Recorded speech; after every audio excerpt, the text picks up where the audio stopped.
Well, I hope everybody's having a nice June so far. Our session ended, feels like a year and a minute ago all at once. But I'm happy to be getting back to what's really important, which is model insurance legislation. And I think, Anne, if you think it's all right, we may You go ready to ahead. start? Sure. Okay. So first we're going to do the attendance for our legislators who are attending, our committee members. Let me pull that up for you. One sec. All right. Do we have Illinois Representative Rita Mayfield? No. Indiana Representative Matt Lehman. I'm here. Great. Indiana Representative Peggy Mayfield. Here. Great. Kentucky Representative Mike Meredith. Massachusetts Representative David LaBeouf. Here. Great. Michigan Representative Brenda Carter. Missouri Representative Bob Titus. Mississippi Senator Walter Michel. Mississippi Senator Charles Younger. New York Assemblyman Ken Blankenbush. Yeah. Great. You just so. New York Assemblyman Jarek Gandolfo. Ohio Representative Brian Lampton. Here. Ohio Senator George Lang. Here.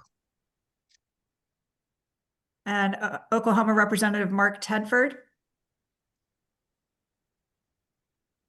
Utah Representative Jim Dunnigan.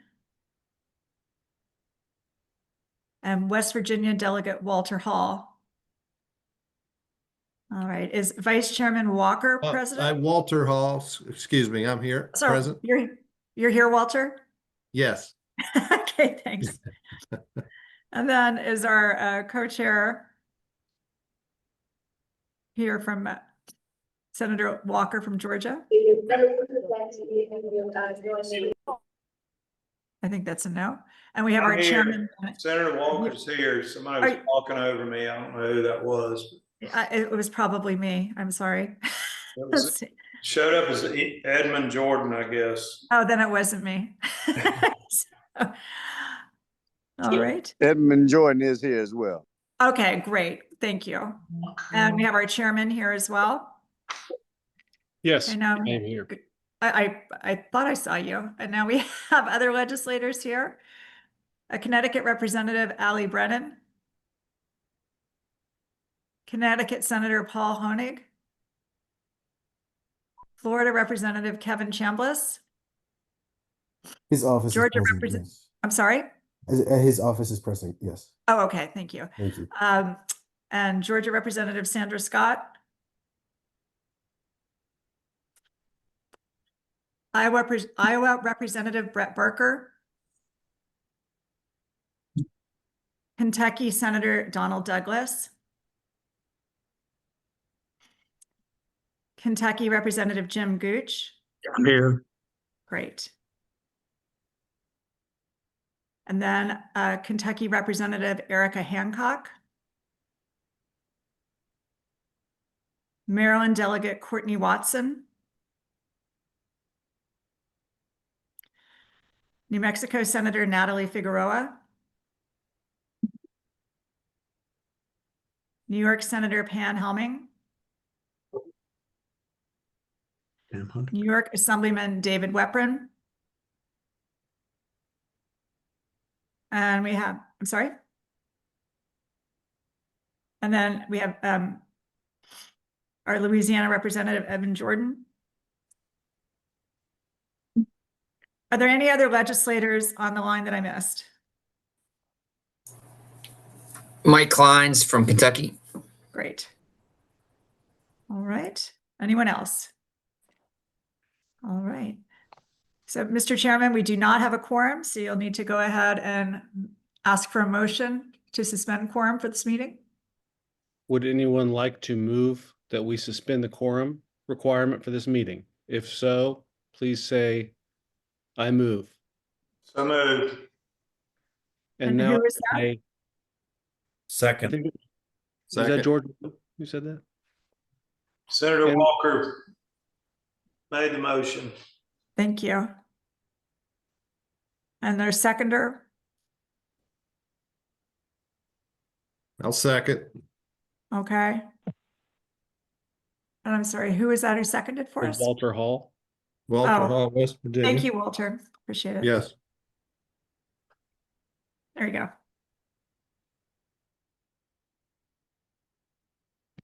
All right. If you give me the go ahead, Nan, we'll get Yes. with the meeting. All right, great. Appreciate that. Well, good morning. Good morning from where I am. Good whatever it is for any of you. I want to especially extend a good morning to the good people of Indiana. We hosted your basketball team for the National Basketball Association is hosting a little tournament right now, and one of the teams is in my district. I had a great time, and I can get your feedback off the call. The purpose of this meeting this morning is to conduct a little bit of business before we meet up in person in Chicago. So we're going to talk about a few model bills that are up for reconsideration. We're going to look at the insurer's use of aerial images, taking comments on the model schedule for readoption in Chicago. And there are a couple of others. Let's see. Well, let's just start with the model regarding insurers' use of aerial images. I know that we've had a lot of conversations about this, and a lot of people have weighed in. And there's been a lot of talk from the sponsors in San Antonio and Charleston. So as we move forward, I and the sponsors are hopeful that the model will be ready for a vote when we get to Chicago here in a little bit. But if the model needs more work and folks are still at the table and want to work things out, we'll focus on gaining consensus and having a vote in November. So before I turn it over to the sponsors, I want to point out that a significant amount of the amendments were submitted by NAMIC and APCIA last week, and they were distributed and posted on our website. And responsive to those proposed amendments by the United Policyholders organization over the weekend were also distributed, and you can view those on the website. So I know that that's a pretty quick turnaround, but I don't know what anybody else is doing other than reading model legislation and amendments. So I will, in the off chance that people need further explanation, turn things over to the sponsors, David LaBeouf of Massachusetts and Brian Lampton of Ohio. We'll start with Representative LaBeouf. Please go ahead. Great. Thank you, Mr. Chairman, and good afternoon, everyone. So do want to thank everyone for their continued feedback and engagement with the model. I thought we had a really great conversation in Charleston, and Representative in Lanton. I really appreciated the thoughtfulness that people brought forward. I know one of the items that we discussed was some of the points brought up by Nearmap and the other industry folks around the appropriate size of photos to make sure that they're particularly accurate. I definitely think that's something to consider. However, I don't believe it should be overly specified in statute just because of the fact that technology does change, but do believe there should be some type of drafting note to indicate that that should be examined. Another item that was raised by different insurers was the standards for the repair of work that's done in the right to cure, making sure that the homeowner is proving that the edits were the repairs were made, and also that they're too good, building codes and different things like that. And definitely think that's another great issue to work on. I do want to touch on the additional amendments that we received last week from the PNC industry groups. I still have to further review them and discuss them further with staff. But when I look at them initially, I definitely feel that they take the model in a different direction than was the intention of our proposal. One that doesn't meet the needs of consumers that brought this about, but definitely looking forward to having the discussion and hearing from everyone to make sure that we look at that. Definitely want to make sure that as we move forward, there's a transparent process around the photos, what the non-renewal looks like, and the right to cure.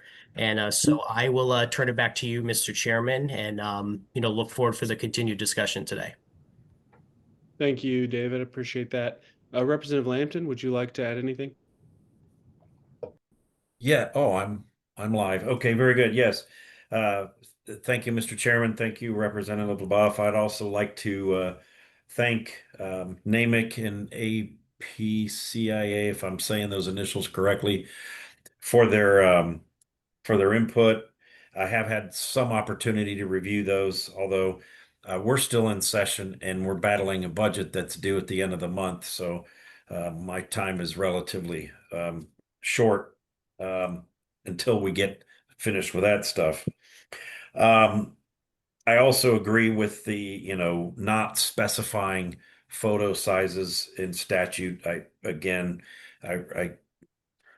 comment that LaBeouf is correct that we don't want to specify because technology changes. So we got to be a little bit broader or less specific, I think would be the term to use.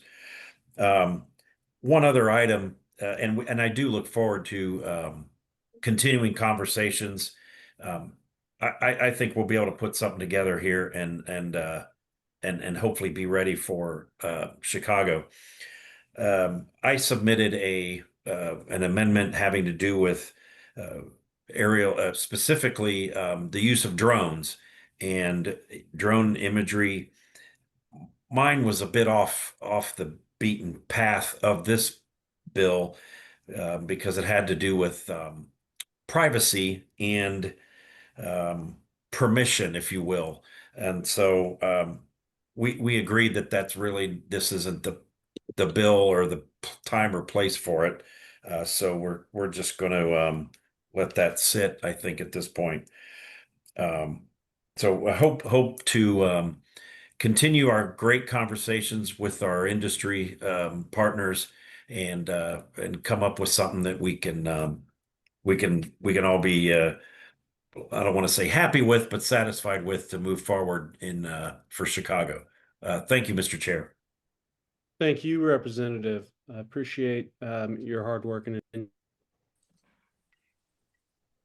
to this. I apologize. I'm having technical. My computers also thought that we were going to be taking a break after session, so I apologize.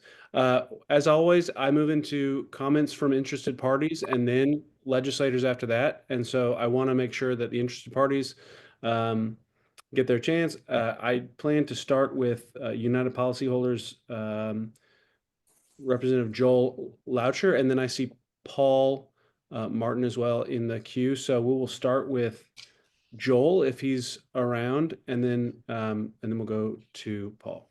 Joel, go ahead. Thank you, Representative Bennett. I appreciate the opportunity to comment. We do want to emphasize that as insurers adopt new technologies that assist them in underwriting risk and establishing rate differentials, such as using aerial imagery, it's important that consumer protections keep pace to ensure that fairness, objectivity, and a reasonable level of transparency remain in the process. And we believe at United Policyholders that this Model Act provides consumers with these important protections. But the edits to this act offered by the insurance industry representatives would actually undermine the protections.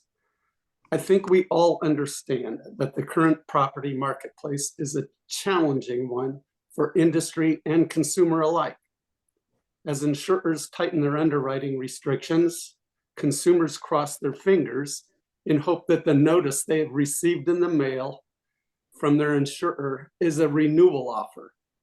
A notice of non-renewal for homeowners policy can mean a sentence to a very expensive residual or secondary insurance market. So it's critically important in today's market that insurers get it right when they determine a non-renewal is warranted, and that they rescind that non-renewal if the basis of the non-renewal is determined to be inaccurate or resolved. The consumer may only have 30, 45, or 60 days to resolve the issue before the expiration date, depending on the state of residence. Accordingly, the notice of non-renewal must provide the consumer clear, timely, and potentially actionable information and a reasonable opportunity to resolve an underwriting concern if possible, or to protest the accuracy of that information if warranted. This is the least that we should expect of this process. The Model Act as written would provide these protections. The industry edits would only serve to complicate the process and impose delays that would run out the clock on the consumer. So United Policyholders urges you to approve the Model Act as currently written. Thank you. Thank you, Joel. Your assessment that we can all agree that the market is challenging is quite a generous word for the market. I appreciate your remarks. Paul, Thank you. we'll do next, and then I see Hillary Segura in line as well from the industry. And if there's no one else from industry after her, we'll go to Larry Walker of Georgia. Paul, go ahead.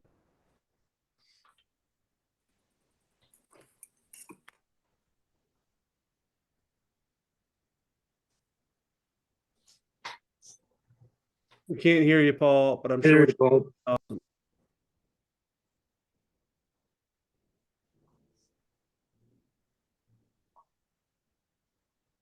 You want to try? If you want to try again, Paul, we couldn't hear you. Your computer's defending us against your volume better than the Thunder defended the Pacers last night. Can you hear me now? Whoa. Sure can. Just trying to get a rise out of Matt Lehman. Did it? You got it. Go, Carter. Go ahead, Paul.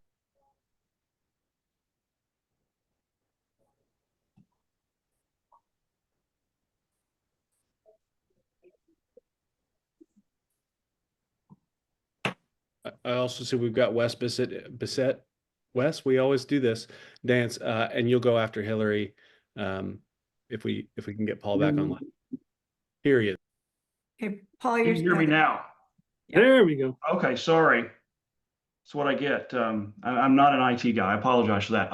What I was saying was I agree with both Joel and you, Chairman, that the market is challenging, and I'm not going to rehash our comments. And I appreciate the work of our friends at APCA to help us working together, collaborating, come up with some industry agreed upon amendments to this. I do want to share just why this is so relevant. Gallagher Re recently issued a report and stated that through the first quarter of this year, insured losses for severe storms topped 11 billion. That is the third costliest first quarter for severe storms in U.S. history. For the period from January to April, 2025 was the fifth costliest year for severe storms, ranking only behind 2023, 2011, 2024, and 2020. So put another way, 4 of the 5 costliest January through April for severe insured losses have occurred since 2020. So aerial image is a really important tool to allow us to pay claims timely and quickly, which is really needed, as well as to balance the need to match rate to risk. And so what we're trying to do here is match the need for consumers to have a clearly defined process with the needs of insurers who are putting tremendous sums of capital at risk in the face of these record losses. And so what these edits do from the industry is that they clarify what constitutes a renewal. They improve the verbiage to use industry-specific terms. So, for example, it changes property owner to named insured for clarity purposes.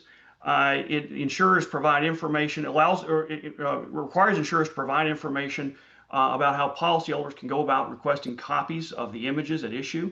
Requires these images to be sufficiently clear and accurate for purposes of whatever the insurance company is using them for.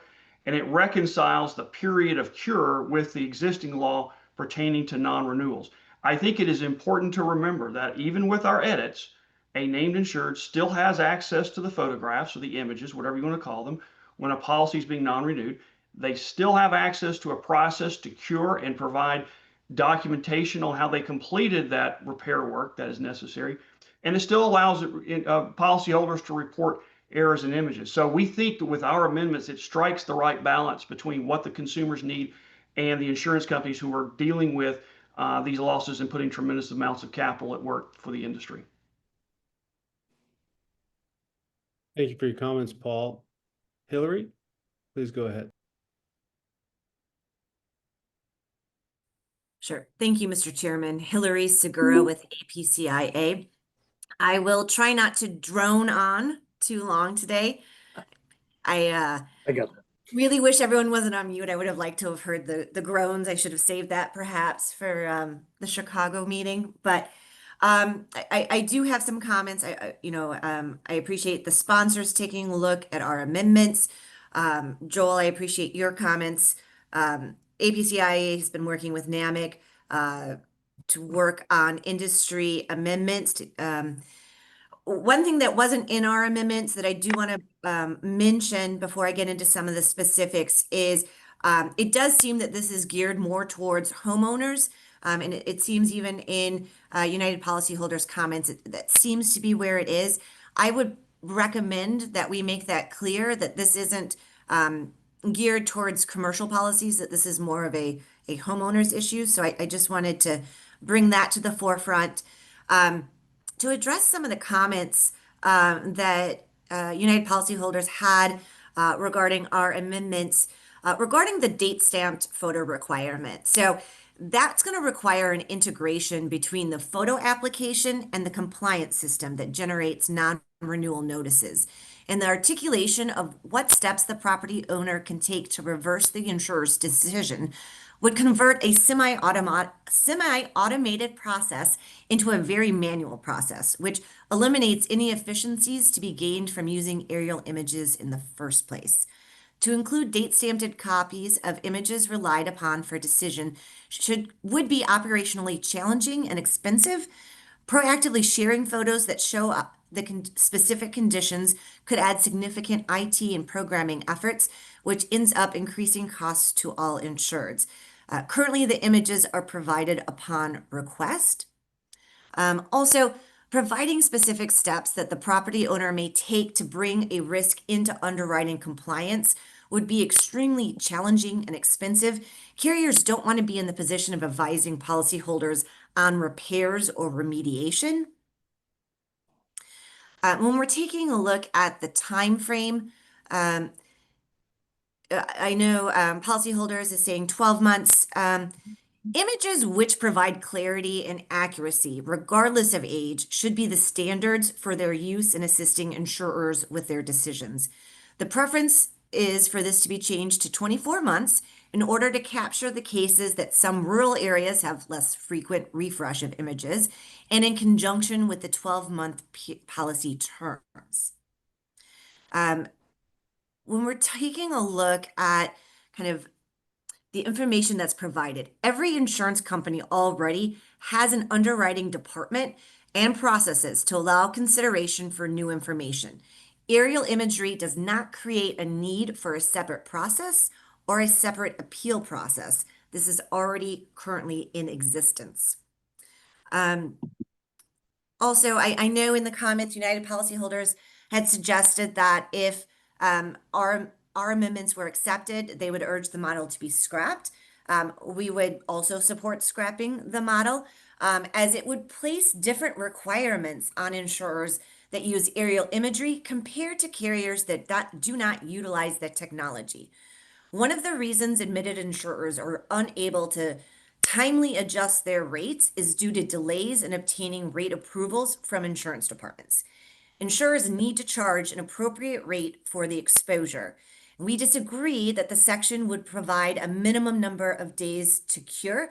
Most states have existing non-renewal notice and timeliness regulations, and the use of aerial imagery should not somehow bypass those existing laws. A proposed cure period that could be longer or shorter than the notice period is problematic. It limits insurers' underwriting freedoms and would be clumsy to administer. Otherwise, providing policyholders with some time to prepare to address a stated issue is acceptable. However, the insurer and the policyholder need to understand that the work needs to meet certain standards that the insurer sets. This is more important than even a fixed time period. A carrier may not want to remain on risk that cures some, if not all, of the issues that were identified. They should be allowed to make appropriate business decisions with their underwriting within their underwriting guidelines. And curing something noted may be a matter of opinion, and proof submitted may not meet requirements or expectations. Additionally, requiring renewal suggests a shift of the decision-making to the insured rather than the insurer, and that puts the insurers in a very difficult position. And we'll pause. And those are my comments for the current time frame. Thank you. Thank you, Hillary, for everything except the drone joke, because that was, I also wish that had been in person so we could have heard what that's, but it was pretty strong. I mean, let's be honest, I think I'm just jealous that I didn't come up with it. Well, But I might pull it out at the Chicago meeting so we can all pretend it's the first time you've heard it. we'll get on the same page and pretend we did it before. All right, great. Wes, good luck topping that, pal. Thank you, Mr. Chairman. As you and others on the committee know, the Big I strongly supports this model. It's timely, it's necessary, it addresses a regulatory gap that exists today. I hear from agents all the time, including one this morning, about problems arising with the use of aerial images. In this one case that I heard from the agent this morning, his client had been told that there was an issue with his property. The insured took it upon himself to resolve the issue, and the insurer told him after that, pound sand, good luck. We're still not renewing you. So this is a real world problem that's been covered extensively by the media. Regulators are beginning to act, and there's a need for a uniform statutory approach to it. I'm going to spend most of my time talking about the proposed amendments that you received from a segment of the industry. I should be clear, it's not an all P&C industry approach. The agent community certainly doesn't agree with those amendments. I know P&C consumers don't agree with those amendments. And frankly, we were disappointed to see them. We heard in Charleston and San Antonio that there might be technical or granular amendments proposed, but there's nothing technical about the amendments that you received from APCIA and NAMIC. And certain of those cannot be classified other than as poison pill amendments. And Hillary just said that if you scrap the model, that would be okay with her. And I think that's part of the objective here, is to either water this model down to the point where it has no effect or meaning, or to encourage you to scrap it altogether. So we would urge you, for the most part, to disregard those amendments. And I'm going to go through some of the real world effects that those amendments would have if incorporated. Those amendments would limit the scope of this proposal considerably. So they would only apply in the case of a non-renewal. So if an insurer were using aerial images to, add roof exclusions or dramatically change and limit and reduce the coverage under a policy, the terms of this model would not apply. They also would recommend that you only apply this model to the narrow case of if an aerial image is used as the sole reason for a non-renewal, which would make it easy for a carrier to evade the requirements of the model proposal. The model Section 4A currently would require insurers to identify the specific conditions that they've seen in the images and the reason for their action. They would just eliminate that requirement altogether. Section 4A also requires that images be shared proactively today, and they would sort of flip that and say, hey, if you're a consumer and you want to see the images, you have to request them. And on one hand, that might seem reasonable, but they're trying to have their cake and eat it too. Their amendments later try to narrow the period of time the consumers have to actually implement fixes. And here at the front end, they're trying to introduce hoops and hurdles that consumers have to jump through to make it harder for you to get that information in the first place. So, if you're gonna, you can't have it both ways, right? You either need to give people if you're gonna have a request requirement, they needed a more extended ability to make those fixes. The industry standard when it comes to photos, we heard about this at the last hearing, is 12 months. The insurer trades proposed to double that window to 24 months, and you'd have the use of images that are much more stale. Section 4D of the model, as it's currently crafted, would ensure that consumers have a period of at least 60 days to address and cure problems that carriers have identified. I think most people would say that's a pretty small window of time. You just heard about a problem that a carrier has. They say you no longer meet underwriting and rating guidelines, and 60 days to find a contractor, get the work done, submit it back to the carrier is a very narrow window. Some would even say you need more than 60 days.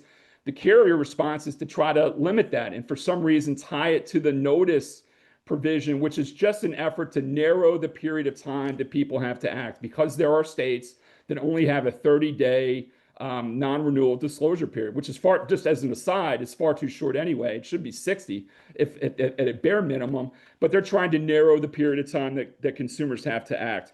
And perhaps most troubling are the proposed revisions to Section 4E. 4E now says that if you're, it's pretty simple, right? If you're a property owner, you fix the problem cited by the carrier and you do it within the window of that period of time that's designated in this model, you get renewed. And they do away with that requirement almost altogether. Interestingly, they don't strike through it. They craft it in a way to kind of hide the ball a little bit. In my view, they say that, if you've done all that work as a customer, you may get an offer of renewal from the carrier, which obviously equally means you may not get an offer of renewal from that same carrier. So it becomes an empty requirement altogether. If you're a consumer, you might spend thousands of dollars fixing the problems that the insurer cited, but they get non-renewed at the end of the day anyway. So, we think that most of these amendments should be disregarded.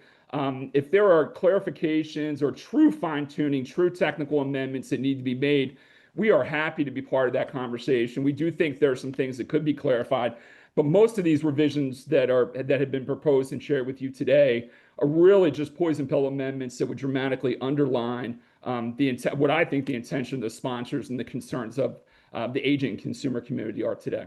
Thank you. Thank you, Wes. Really appreciate that insight. I think that is all we have from the industry side. I haven't seen anybody else raise their hand.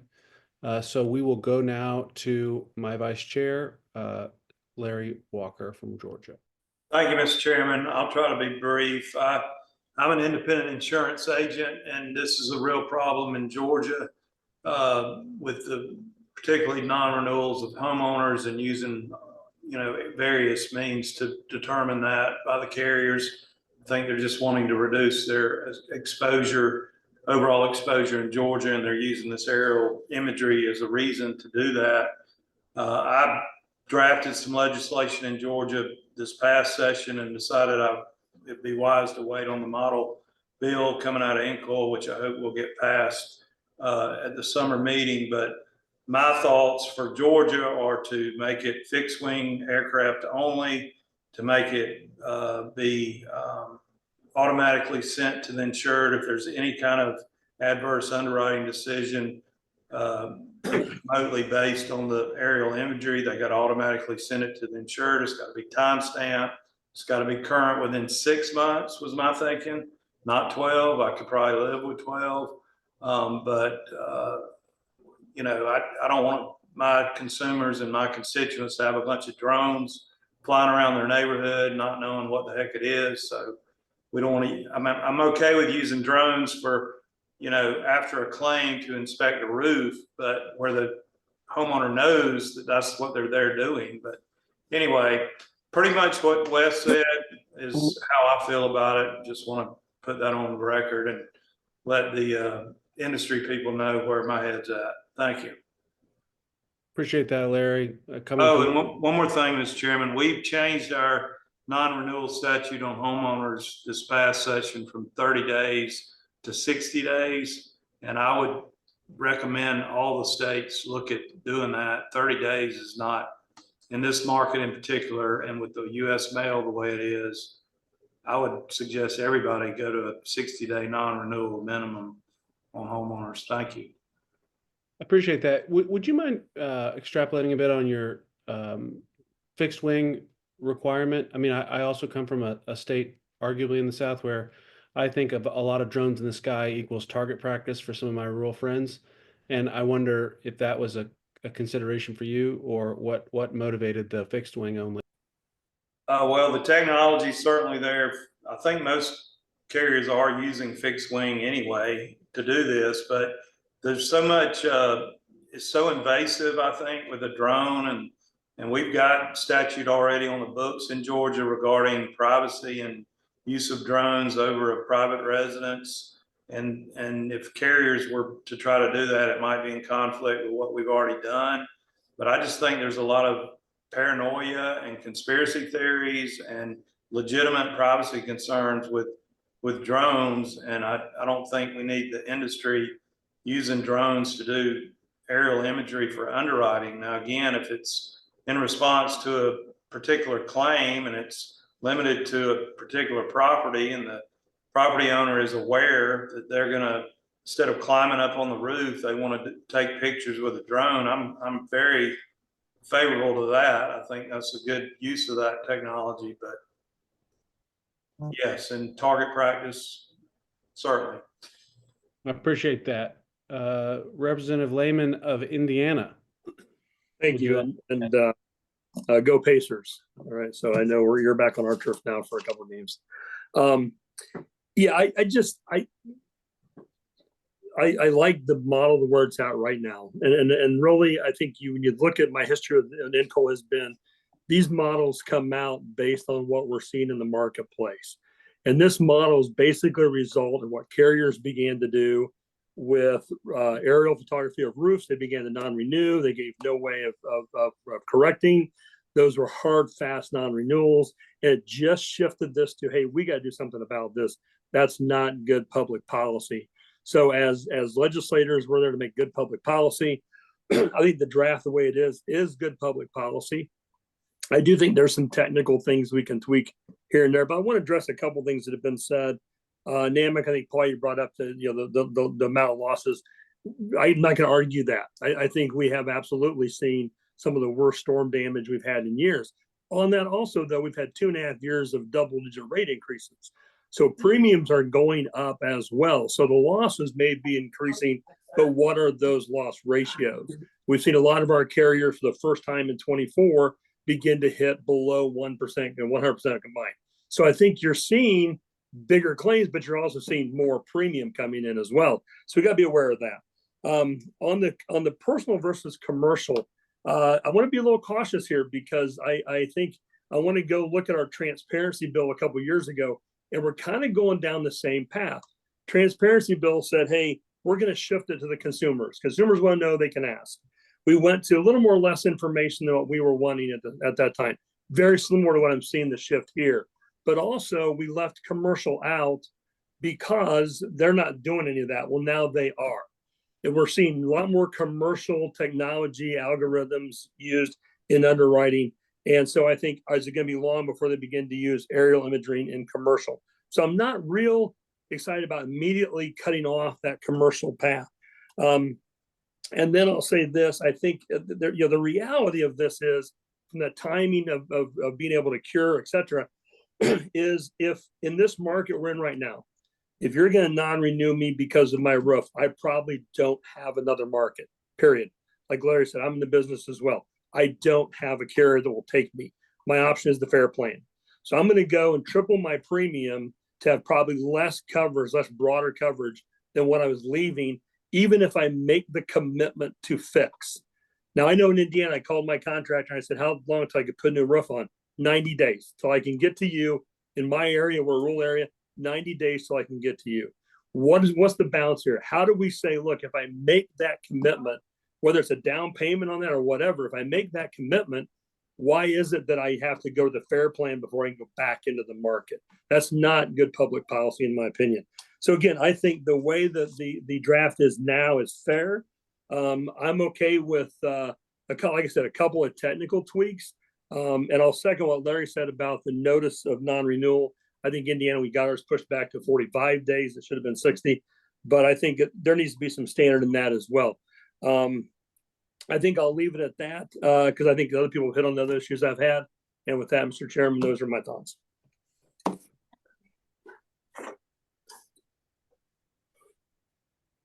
And Forrest, you're muted. I know. Sorry. Thank you for your comments, except the very first thing you said. We had one more person from industry who was not able to get in the queue earlier on, and that's Shannon Haar from Nearmap. If you would just take a couple moments, and then we will move on to the discussions about renewing some of the models that are up for reconsideration. Shannon, go ahead. Appreciate it. Thank you, Mr. Chairman. Yeah, I just wanted to share a few points from the near map perspective. I know we had done our presentation at the last meeting, so just wanted to re-up those. One being with regard to the recency, we align with the 12 months as proposed. In fact, as I'm sure many, if not all of us are aware, California is actually looking at a 6-month recency requirement, and we're in line to support that as well. So we affirmatively support sticking with the 12 months and not extending any longer than that.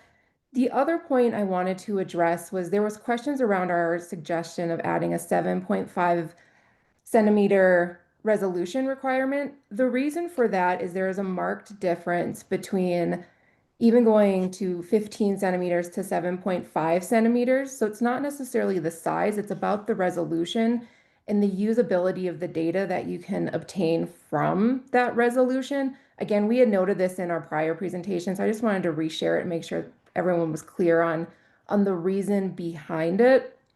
And that it just makes the image more usable. It's fairer when making the assessment to be able to see, is this an issue? Is it not? Because you have that sharper resolution and are able to more quickly and accurately identify what the status of the property is and the underlying characteristics that you may take into consideration when determining if you're going to renew or issue the policy to begin with.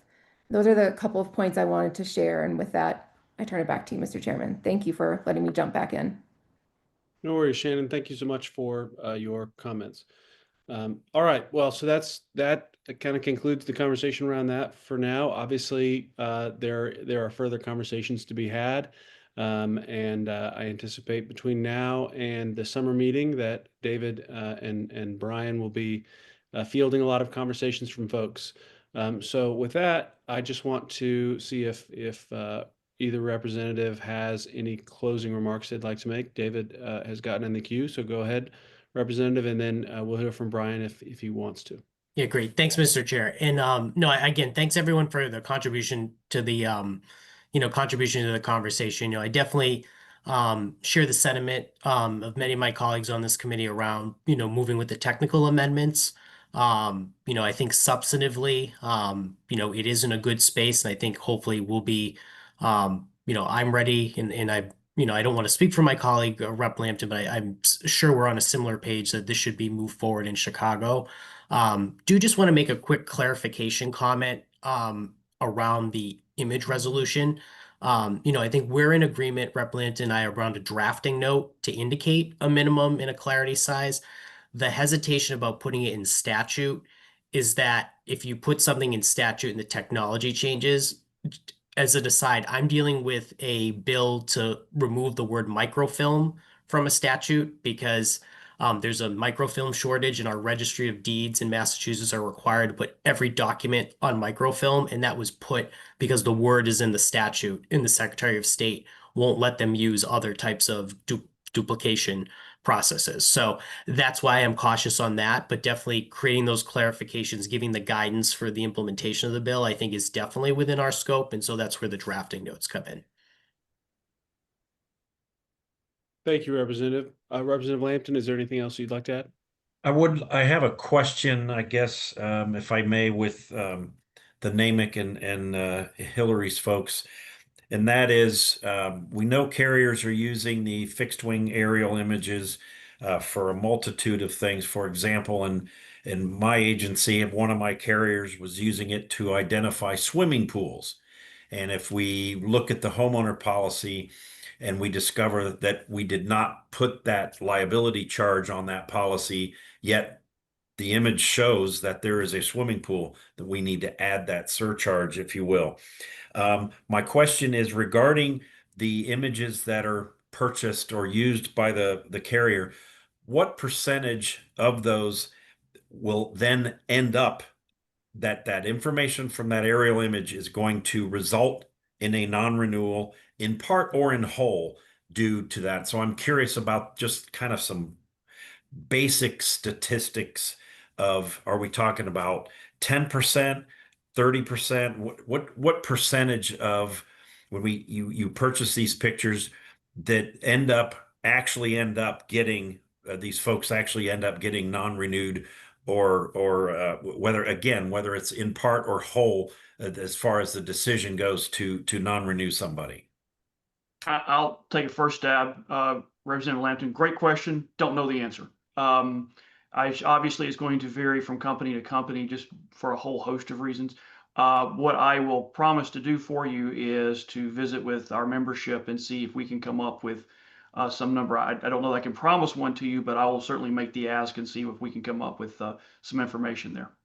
Thank you. Hillary, is there anything you'd like to add? Go. Representative, I would say the same. I do not have an answer, but happy to see if there are numbers out there that we could provide. Appreciate it.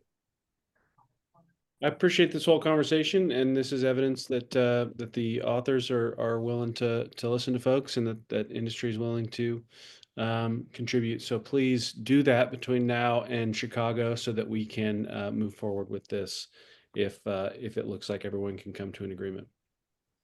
I want to now move to comments and discussions on the model laws that are scheduled for readoption by this committee in the meeting in July. Those are the Storm Chaser Consumer Protection Act, the Model Act regarding Medicaid interception of insurance payments, the Model Act to regulate insurance requirements for transportation network companies, or TNCs, and transport network drivers, and the Model Act regarding the use of credit information in personal insurance. Just as a reminder, the NCOIL bylaws say that all model acts are scheduled to be reconsidered every 5 years. So if a model is not readopted, it sunsets. So that is sort of the landscape for the conversation that we're having right now. And I want to point out that there will not be votes on these readoptions today. This is just an opportunity for us to have comments made and discussions in advance of this meeting in Chicago in July. By the time of the July meeting, though, we should have information on which states have adopted these models. So let's get started with the Storm Chaser Consumer Protection Act. And full disclosure, as an Oklahoman, when I hear Storm Chaser, I think about people who drive around in souped up trucks and SUVs and chase storms. That is not what we're discussing today. I got a little bit of an education on it from Eric DeCampos at NAICB. And I believe that he probably has some comments that he'd like to make about this model and any changes that they'd like to see. Is Eric around? Yes, Mr. Chairman. Eric's here. Right. Hello, Eric. Go ahead. Thank you. Good afternoon. My name is Eric DeCampos, and I represent the National Insurance Crime Bureau. Just a few quick comments. With the Storm Chaser Consumer Protection Act initially adopted in July 2015, it's since provided significant guardrails and consumer protections against storm chasers, where bad actors seek to defraud consumers and insurers alike following catastrophic events through fraudulent activities in connection with an insurance claim. But with a decade having passed since that initial adoption, bad actors and schemes that they commit have evolved over time to continue to threaten consumers and bilk insurers. While initially that model seemed to have, that model initially focused on predatory roofers. And when I say predatory roofers, of course, I'm only referring to the few bad apples and the otherwise good bunch. And these folks have often been associated with storm chasing. But NICB over the years has seen new questionable actors emerge across the country, from tree removal companies, mold remediators, and debris removal companies, as well as other entities who offer goods and services related to the repair or remediation of a property in connection with an insurance claim, only to turn around and contribute to questionable and outright fraudulent claims. So ahead of the readoption of the Storm Chaser model, NICB will be holding a formal presentation on this issue in greater detail at the summer meeting in Chicago. And we're also currently working with the vice chairman of this committee, Senator Larry Walker of Georgia, on some potential amendments to the Storm Chaser model to help address these evolving trends, these new bad actors that are emerging and threatening consumers. So we look forward to working with stakeholders. We're having some robust conversations right now, and we look forward to continuing those discussions to perfect these proposed amendments, which will be introduced, which will be shared soon, as well as presenting on the issue next month. Thank you, and always happy to answer any questions as well.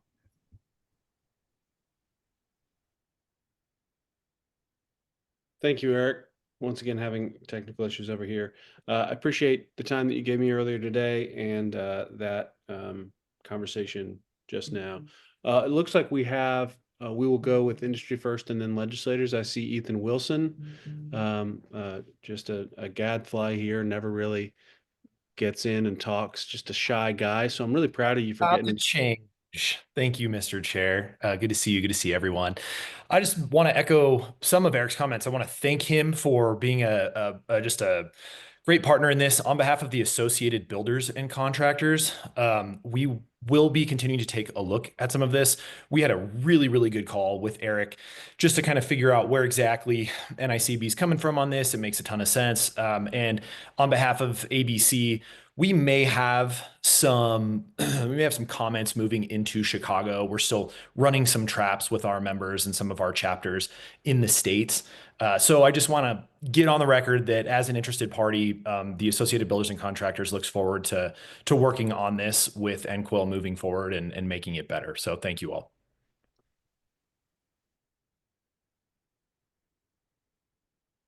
Thank you, Ethan. I appreciate you jumping in there. I don't see anybody else from industry that has raised their hand, but I do see Representative Lambton's hand up if you'd like to go ahead. Thank you, Chair. Thank you, Eric, for your work. Hey, I just wanted to give you an update. The Ohio House finally passed our catalytic converter bill. So I'm very hopeful that it'll get through the Senate and signed into law shortly. Thank you, Representative. I know that was a long time coming. We're thrilled to hear that. Thank you. Way too long time coming. Thank you for your work. That's great news. All right. I don't see anybody else wanting to make any comments about this, so I think that conversation is pretty straightforward. So I appreciate the engagement on that topic. Let's go next to the what did I say we were going to do next? The storm chaser model. We just did this. Readopt. The transportation network stuff. Yeah, let's do transportation network stuff. Somebody's chomping at the bit for that. So we're going to move on to the transportation network model. I was not around that. This was adopted right before I got in to NCOIL. So I am actually looking forward to hearing a little bit about this. And it looks like we have Brad Nail here to discuss it. Thank you, Mr. Chairman. It has been 10 years since the model was adopted. It has been adopted for in most states in whole and at least in form in really every state, even those that made some modifications to it. So I think by any measure, it has been one of the most successful models that NCOIL has promulgated. Now, over the course of a decade, what was then a nascent industry has now matured, and there have been a couple of components of the statutes that have required revision. And we have made those revisions in a handful of the states so far, really over the last, I'd say, 2 to 3 years. And we think that those revisions are worth the committee's time and consideration in relation to readoption in order to keep the model current. So I know that the summer agenda is pretty full.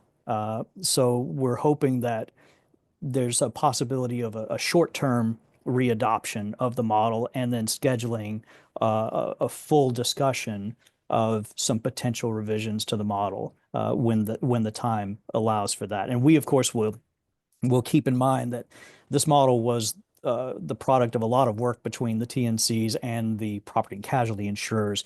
So we would work with the insurers, work with them, and work with the committee on any revisions that would be under consideration by the committee. So I can stop there. Thank you, Brad. I appreciate that. It looks like we have now Derek Woolley featuring some glasses that make him look a little bit smarter if we didn't know. Derek, please go ahead. Mr. Chairman, I need all the help I can get looking smarter. I can tell you that. Every bit helps. I just want to reiterate kind of some comments of my colleague, Brad Nell, representing Lyft and having worked on that model with this body. The NCOIL did a fantastic job of bringing all the participants together. I think that not everybody was happy at the time, and that led to a good model, and that was adopted everywhere. And I think it is prudent to go ahead and readopt the model and look at modernizing the bill. And working, I'll definitely be working closely with Brad and others on the committee to make sure that we get something that everyone can live with, and including the insurers as well. Thank you, Derek. I appreciate that. Yep. I don't see anybody else on this model. Ann, do you see anybody on this one? Okay. And I want to reiterate for anybody who is new-ish to NCOIL, the way that this is going to work is in July when we vote on these models, it will be either to renew, readopt for 5 years, or sunset, or we can adopt them sort of meeting to meeting as we are working on it if we feel that there's need for more conversation. So I just want everybody who's sort of engaged on any of these to know that it's not going to be a make it or break it in July. If we find that there's some conversations that need to be had, but it's not worth either going all in or going all out, we will be responsible about it. I want my agenda had the Model Act regarding Medicaid interception of insurance payments, and I skipped over that one. So I want to move to that, and I apologize for anybody's confusion there. But we will move to that conversation now. Is there anyone who has anything that they'd like to say about that model? Derek, is your hand still up? Oh, nope, it's down now. And do you see anybody wanting to speak on that one? Okay, well, this serves as notice that one will also be up for conversation in July. So if you want to come up with any questions or want to talk to Hillary about any word jokes that you want to make about Medicaid interception of insurance payments between now and July, please do that. The next model we need to discuss is, and what is the next one that we need to discuss? This would be the act regarding use of credit information and personal insurance. Yeah. Yes. So that is the next model that is up for readoption or sunset. Is there anyone here who came here to talk about that? Okay. Hey, Mr. Chairman. Yes, Sorry, sir. Representative Lame here. Just real quick, one thing I want to maybe bring to the attention of, and we can have this discussion in Chicago, is we have seen a handful of carriers, not many, but a handful of carriers who now with all the technology they have like 99 tiers they put people in. And we had someone recently who had no credit whatsoever, and they were put in the 99th tier, and their premium went up quite significantly. And when we reached out to the carrier, they said, "Well, that's our neutral tier." And I think the statute that we put in the model was, how do you treat people who are neutral with no credit?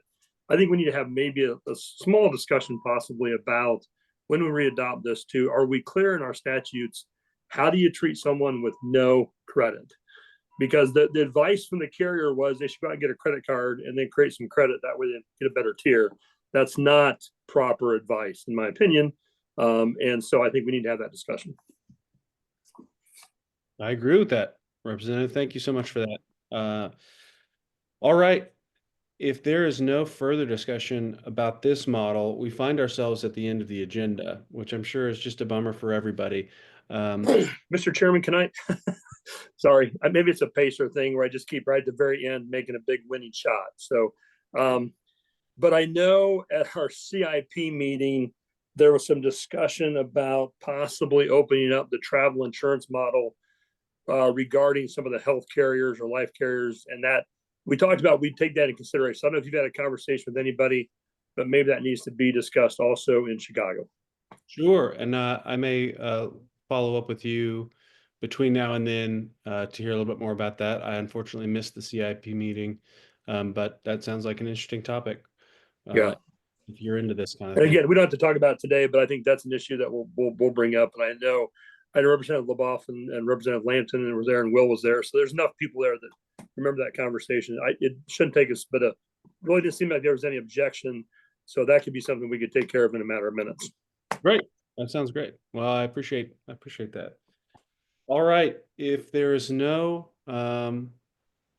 new business that anyone needs to discuss, I am happy to entertain a motion to adjourn. Before that, though, I want to make sure everyone is aware that the registration and hotel blocks are open and available for the summer meeting in July, which is starting on the 16th. I can confidently say now that I've already made my reservations, that you should start making your reservations. I just wanted to make sure that I got mine first. All right. If there's no other business, I wish everyone who's already had a lunch a good afternoon, everyone who's about to have lunch a nice lunch, and all Pacers fans some degree of happiness, I guess. We'll see you in Chicago celebrating the NBA title of the Indiana Pacers. Well, one of the two of us certainly will. One of us will be happy. Yeah. All right. Thank you, everybody. Thank you, Chairman Bennett. Oh, wait. Wait, we get our motion. Yeah. Motion to adjourn. Got that from Lehman? A second? I'll second. Brian Lampton.